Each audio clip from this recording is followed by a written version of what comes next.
Toda esta área da colina da Guia é agora do domínio público.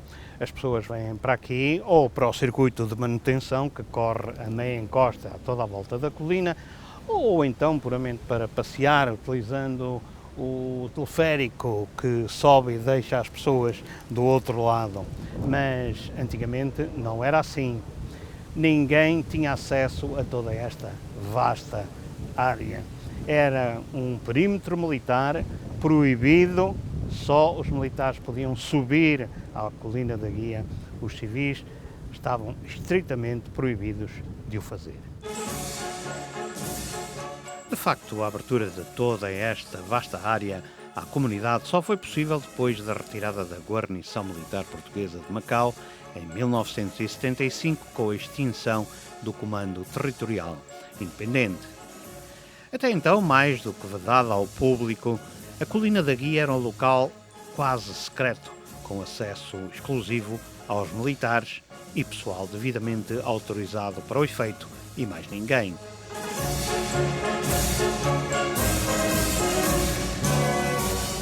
Esta porta de armas abria-se apenas uma vez por ano, no dia 25 de agosto, dia da Basílica de Santa Maria Maior, e também no dia do culto dos antepassados Chongyong, a que era permitida então a entrada de fiéis na capela de invocação de Nossa Senhora da Guia.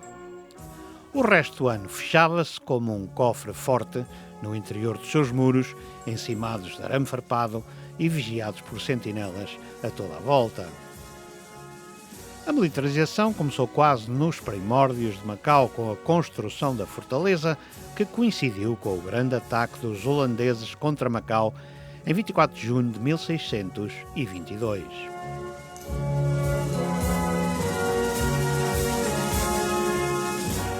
O arquiteto Jorge Graça, há longos anos residente em Macau, que comandou a pequena guarnição de artilharia do forte na década de 50 do século passado e que escreveu um livro sobre as fortificações do território, explica a gênese da Guia.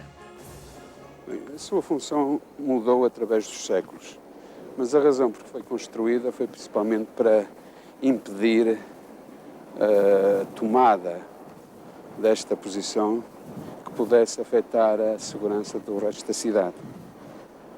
Eles não iam repetir o erro que fizeram, por exemplo, naquela fortaleza de São Jorge de Elmina, em que foi conquistada pelos holandeses, por simples facto de que havia uma elevação maior, superior à elevação em que estava o castelo. E como tal, daí, com o fogo de artilharia, reduziram a sua rendição. E aqui é a mesma coisa, aqui este é o monte mais alto de Macau, como tal, em 360 graus em volta, domina completamente as zonas mais baixas. Qualquer posição fortificada daqui de Macau poderia ser subjugada por qualquer fogo que fosse feito daqui da colina da Guia. Como tal, esta fortaleza foi criada apenas para impedir qualquer inimigo de usar esta elevação como meios de someter a cidade. No entanto, isto integrava-se num conjunto mais vasto. Exato. Porque, usualmente, as citadelas são geralmente construídas nos sítios mais altos. É precisamente por ser uma questão de estratégia militar. Ser o que está mais alto é o que domina mais. Aqui em Macau deu-se um caso curioso de ser o monte, que é a cidadela, que não é o ponto mais alto, a colina mais alta de Macau. Isto talvez tivesse sido vários fatores, um deles a própria geografia da península, porque os barcos, Macau foi feito apenas por uma questão de comércio com o Japão e com todas estas regiões em volta, tem cruzamento Birmânia, Vietnã, Japão, China, Filipinas, etc., Indonésia. E como tal, uma das posições mais seguras para o comércio naval marítimo era o Porto Interior, foi onde começou o núcleo da cidade de Macau. Como tal, criar uma nova cidade entre o Porto Exterior e aqui a Colina da Guia, naqueles tempos era um bocado ambicioso. Depois do ataque falhado dos holandeses, as dimensões da fortaleza foram ampliadas em 1638, visando o aumento da sua capacidade defensiva. Mas, apesar dos melhoramentos introduzidos para se preparar para a guerra, durante mais de um século, a fortaleza não passou de um bom local para observar a navegação que entrava e saía rumo ao porto interior ou à boca do Rio das Pérolas. Isto até o sino voltar a tocar a rebate. Desta vez, quem puxava a corda era o almirante inglês William Drury, que chegava a Macau em setembro de 1808. A pretexto de que a colónia portuguesa estava em iminente perigo de ser invadida pelos exércitos de Napoleão Bonaparte, o almirante ocupava, em nome de Sua Majestade Britânica, todos os fortes, incluindo este, a fim de proteger Macau.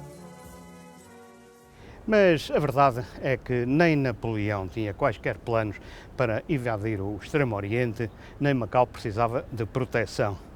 E por isso, a ocupação inglesa não durou muito.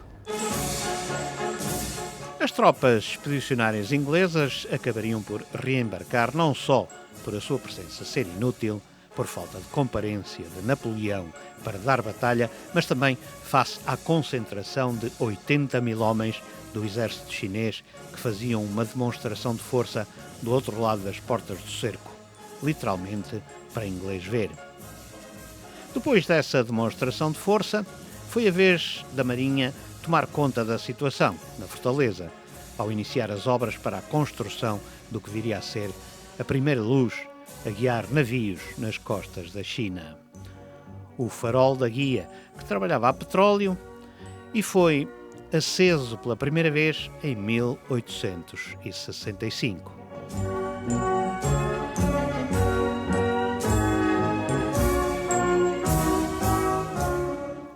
Mas, se a militarização da colina se confinou à fortaleza durante os primeiros séculos de existência, o século XX viria a alterar a situação. É que, bem ao contrário dos tempos do almirante Drury, que acenava com ameaças inexistentes, agora a ameaça era bem real. É que os alemães deslocaram em vésperas da Primeira Grande Guerra Mundial uma esquadra para o Pacífico, que ficou baseada na colónia de Qingdao, no norte da China. Perante o avanço alemão, havia fundados receios de que Hong Kong e Macau fossem alvos.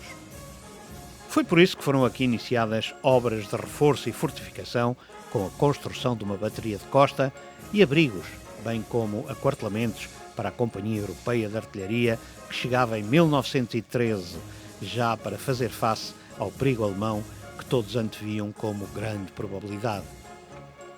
E foi assim que começou a transformação de toda a colina, que de um bosque onde apenas sobressaía a fortaleza, passou a ser um vasto perímetro militar, eriçado de canhões e ninhos de metralhadora em cimento armado.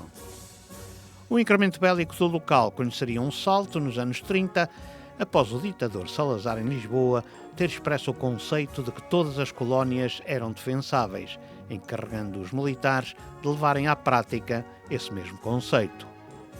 Tendo em conta as reduzidas dimensões de Macau, o que havia a fazer era construir fortificações subterrâneas de grandes dimensões, capazes de aguentar um cerco até à chegada de reforços de Goa ou da metrópole. E assim nasceram as casamatas e os túneis que dão acesso a armazéns, paióis e alojamentos para mais de 3 mil homens.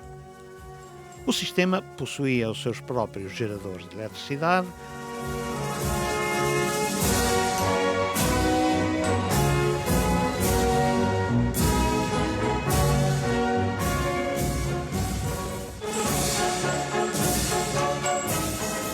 comunicações via rádio e condições de sobrevivência para vários milhares de soldados. Um sistema semelhante a este, ainda que de menores dimensões, seria construído também junto às portas do cerco.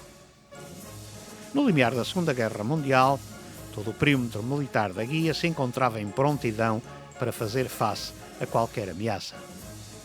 E na altura a ameaça eram as tropas do Império do Sol Nascente, que descendo para sul se aproximavam inexoravelmente de Macau. Mas, apesar de tudo isso, o perímetro militar da guia não teve ocasião de testar a sua solidez. Portugal declarava a neutralidade de Macau e os japoneses faziam alto nas portas do cerco. O acordo de neutralidade ditaria o fim prematuro de todo este sólido complexo militar.